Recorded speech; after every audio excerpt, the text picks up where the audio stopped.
Hello friends and welcome to the world of physics. मी आहे GM sir आणि तुम्ही पाहताय आपल्या सर्वांचं आवडतं यूट्यूब चॅनल टवरेज फिजिक्स ऑनलाईन क्लासेस. बेटा आपण फिजिकल वर्ल्ड वरचे 2 लेक्चर्स अपलोड केले होते.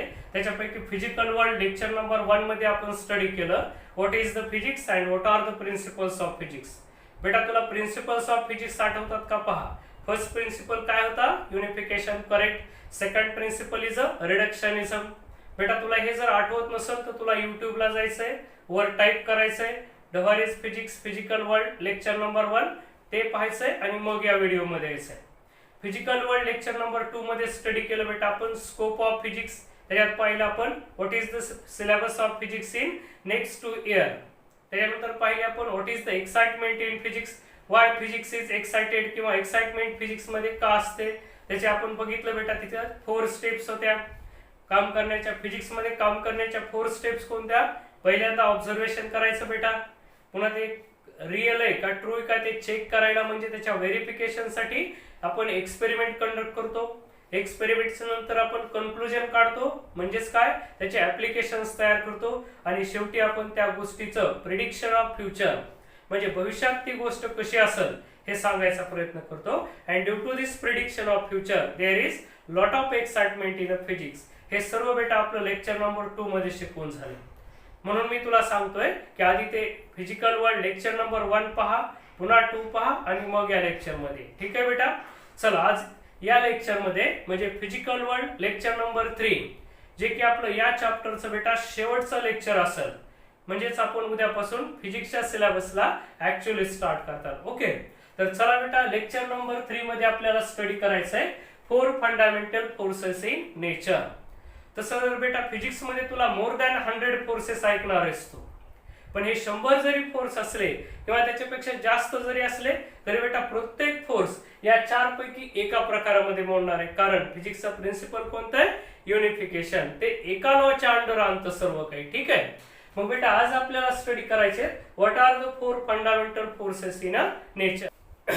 आता मला माहिती बेटा की तुझ्यामध्ये प्रचंड एक्साइटमेंट आहे हे 4 फोर्सेस कोणते आहेत म्हणून वेळ न घालवता आपण याच्याकडे बघू.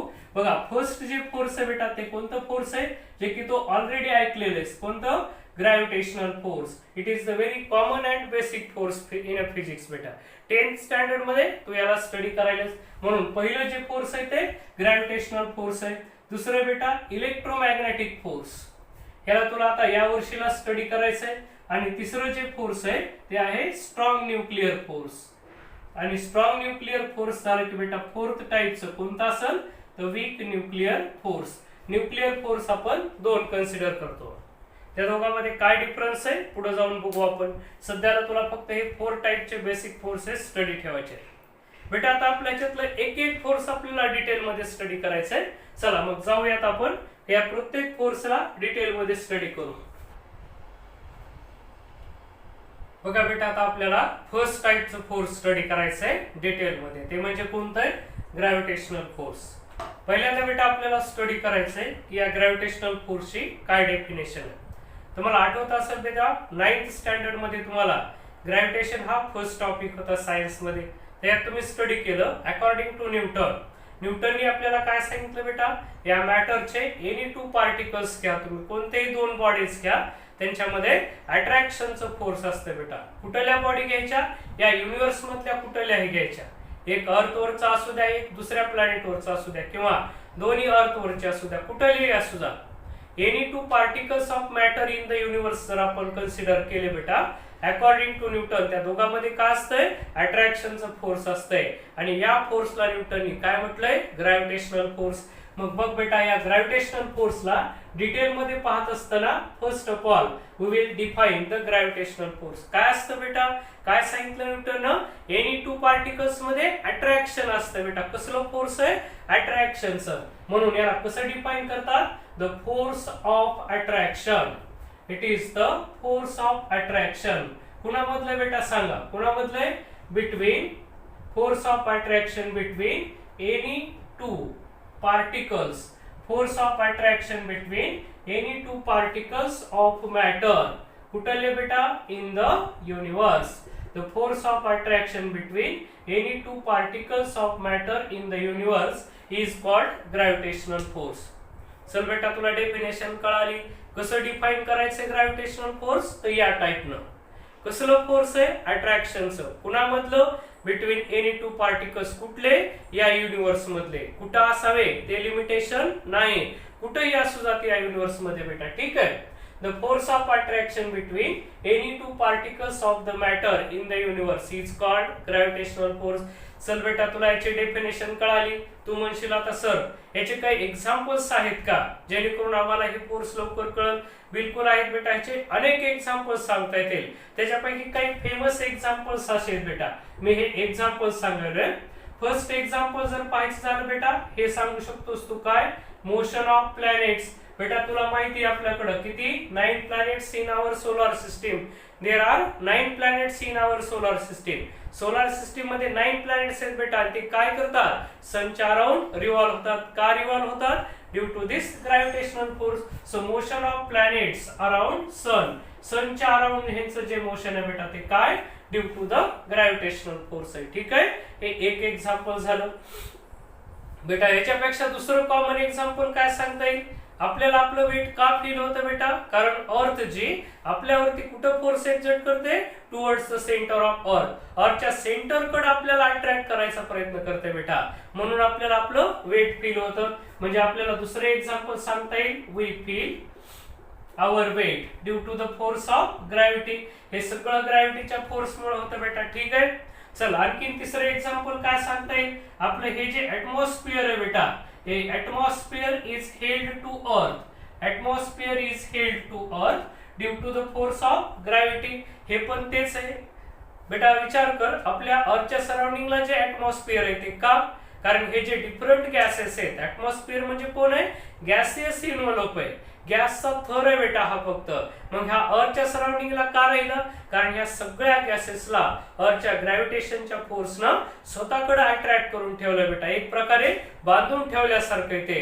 म्हणून हा ऍटमॉस्फिअर अर्थच्या सराउंडिंगला राहतो. म्हणजे याचा अर्थ काय, जर ग्रॅव्हिटीचं फोर्स नसतं तर हे ऍटमॉस्फिअर सुद्धा नसतं. म्हणून हे सुद्धा त्याचं बेस्ट एक्झाम्पल आहे बेटा, तुला लक्षात ठेवायचं आहे. So atmosphere is held to the earth due to the force of gravity. चल बेटा आणखीन फोर्थ एक्झाम्पल काय सांगता येईल, तर आपण हे सांगू शकतो काय, टायडल्स इन ओशियन. म्हणजे काय बेटा, समुद्रामध्ये येणाऱ्या मोठ्या लाटा असतील, ज्याला तू भरती आणि ओहोटी सुद्धा म्हणू शकतो बेटा.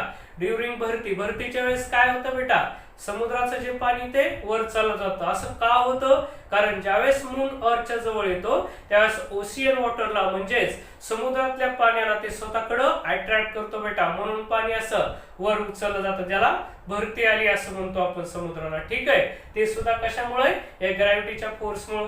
आता बेटा तुला प्रश्न पडला असेल, sir how to calculate the gravitational force, या फोर्सला कसं कॅल्क्युलेट करायचं, याचं हे पण तू स्टडी केलेलंच बेटा 9th स्टँडर्ड मध्ये. कोण होतं याला, न्यूटन्स लॉ ऑफ ग्रॅव्हिटेशन. मग बेटा इमॅजिन कर की न्यूटन्स लॉ ने काय सांगितलं, या दोन बॉडी जर असतील having mass m1 and m2 and separated by the distance r, याच्यातलं फोर्स कसं काढलंस बेटा तू, या लॉ न काढलंस. F is proportional to m1 into m2 divided by r square. काय सांगतो हा law, force is directly proportional to product of their mass and force is inversely proportional to square of distance between them. मग या लॉला आपण Newton's law of ग्रॅव्हिटेशनचा use करून दोन बॉडीज मधलं ग्रॅव्हिटेशनचं फोर्स काढू शकतो. मग बेटा म्हणशील सर तुम्ही तर म्हणतात दोन्ही बॉडी मध्ये ग्रॅव्हिटेशनचं फोर्स आहे, तू विचारशील सर या दोन पेन मध्ये आहे का, आहे बेटा तू विचारशील. मग हे पेन एकमेकाकडे काय येत नाही बेटा, ह्या दोन पेनचं मास अर्थच्या कंपॅरिझन मध्ये कसं आहे, निग्लिजिबल आहे बेटा. म्हणून या दोघांमधलं फोर्स आपल्याला एक्सपिरियन्स करता येत नाही, कारण यांचे मासेस कसे स्मॉल आहेत. म्हणजे बेटा तुला जर ग्रॅव्हिटेशनचं फोर्स एक्सपिरियन्स करायचंय तर masses of two bodies should be large, ते खूप लार्ज असावे तर तुला ते एक्सपिरियन्स करता येईल, अदरवाइज एक्सपिरियन्स करता येत नाही. चल बेटा तुला कळालं ग्रॅव्हिटेशनल फोर्स काय, त्याचे एक्झाम्पल्स बघितले आणि कसं काढायचं न्यूटन्स लॉचा यूज करून. हा न्यूटन्स लॉ तुला लक्षात ठेवायचा बेटा, ठीक आहे. मग तुला आतापर्यंत कळालं what is mean by the gravitational force. चल बेटा आता याला आपल्याला याच्या काही कॅरेक्टरिस्टिक्स म्हणजेच प्रॉपर्टीज स्टडी करायच्या. मग आता बघ बेटा एक एक कॅरेक्टरिस्टिक्स आपण त्याची स्टडी करू. So properties of gravitational force किंवा त्याला काय म्हणू आपण कॅरेक्टरिस्टिक्स ऑफ ग्रॅव्हिटेशनल फोर्स. बघ बेटा पहिली कॅरेक्टरिस्टिक्स आपल्याला त्याची नेचरची सांगायची. तू म्हणशील बेटा फोर्सला बी स्वभाव असतो का? तो अर्थ घेऊ नकोस बेटा. फोर्सचं नेचर सांगताना तुला सांगायचंय ते अट्रॅक्टिव्ह का रिपल्सिव्ह इन नेचर आहे. याच्या डेफिनेशन कडे बघ बेटा याचं उत्तर इथं लपलेलं आहे द फोर्स ऑफ अट्रॅक्शन.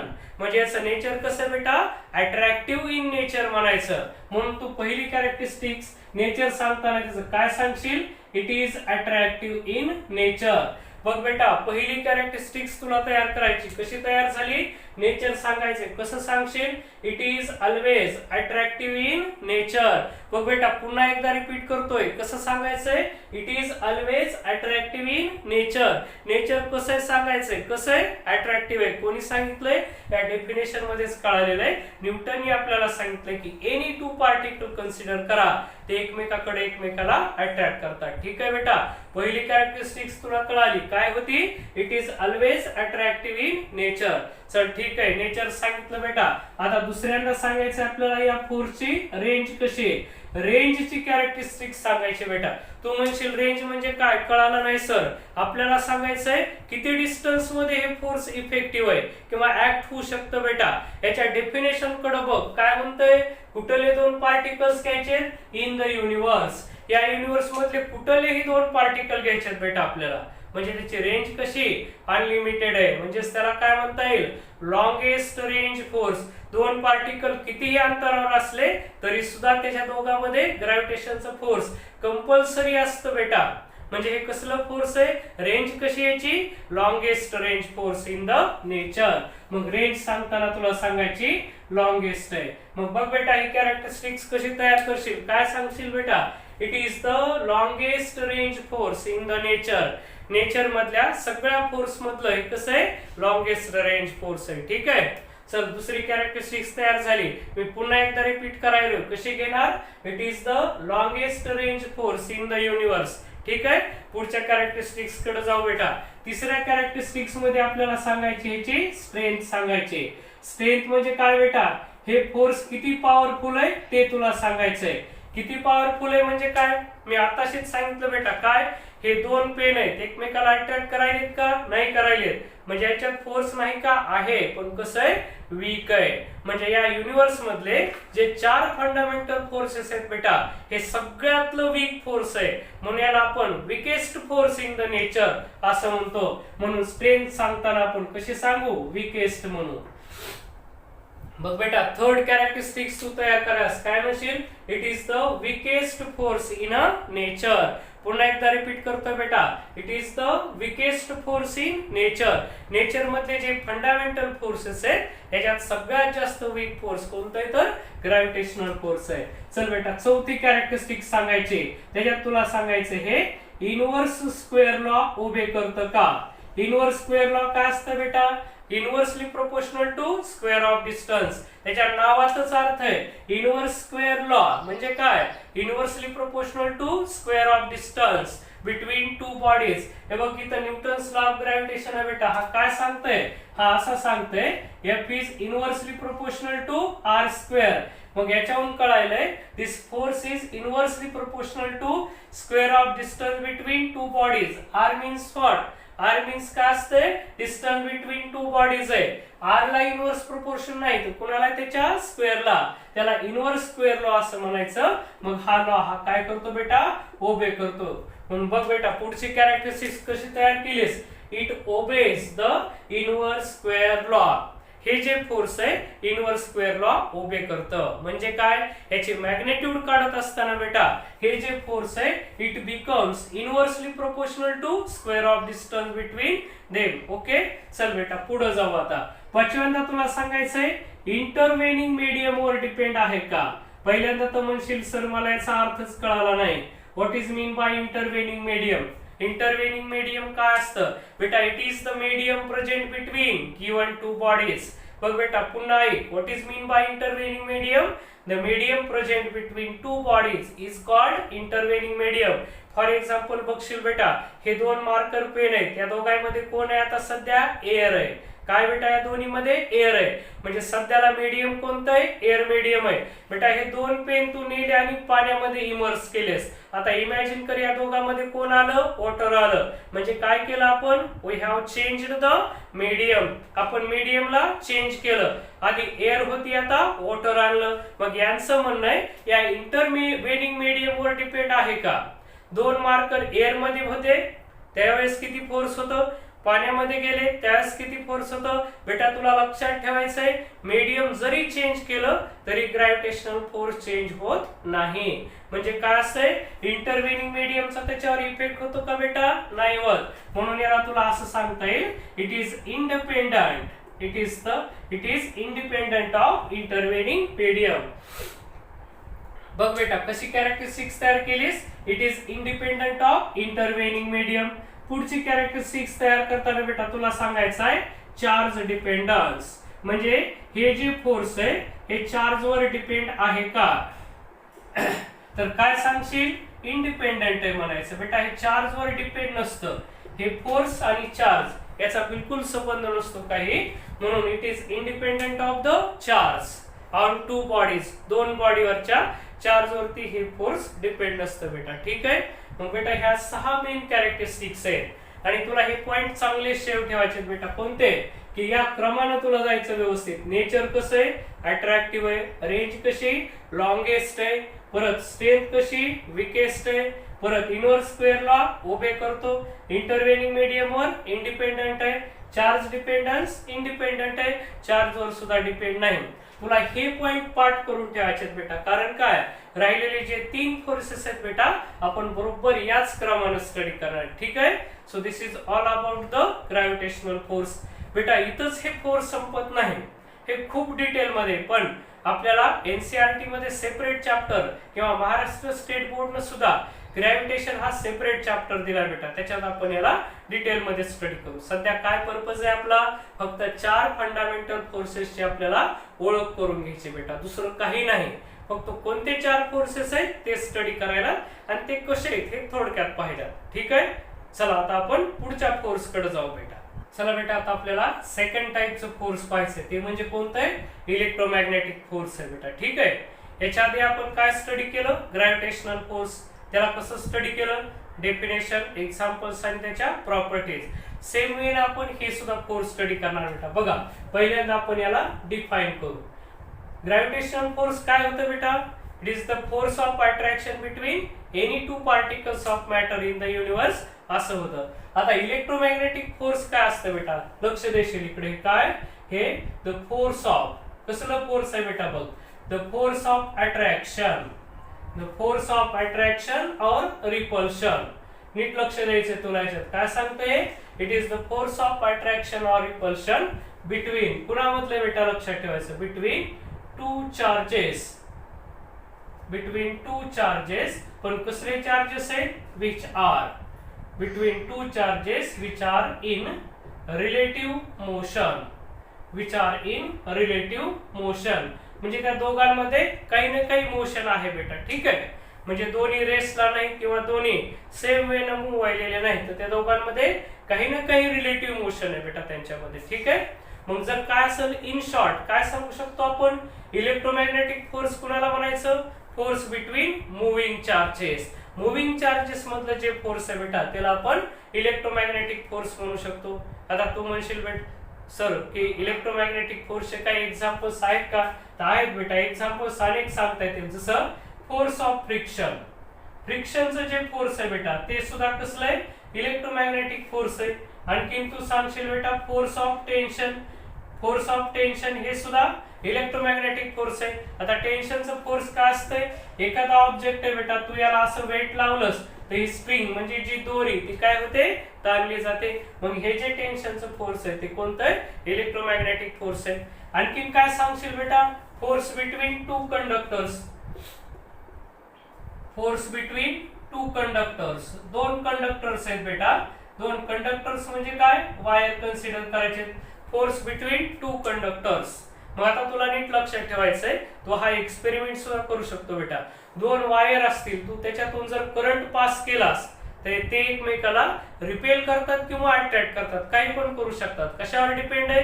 त्या दोन कंडक्टर मधून जाणाऱ्या करंटच्या डायरेक्शनवर डिपेंड आहे बेटा. ते सेम डायरेक्शन करंट असं का अपोजिट डायरेक्शन करंट आहे याच्यावर डिपेंड हे फोर्स असतंय.